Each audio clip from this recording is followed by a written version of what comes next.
GMAN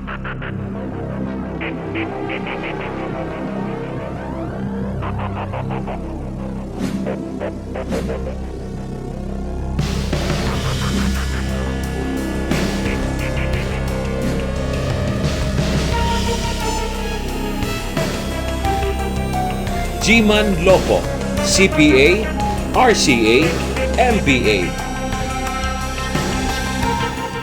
Regression analysis number 2. How do we compute that? Variable cost is summation of EXY minus N, then average of X and Y divided by summation of AX squared minus N multiplied by X average and then by 2. No?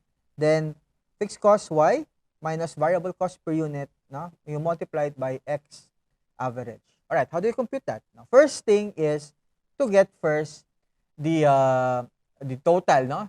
We add first, no? We add first here. Okay?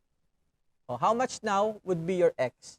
20, 40, 35, 50. I believe that's 145. Tama ba? Yes, 145.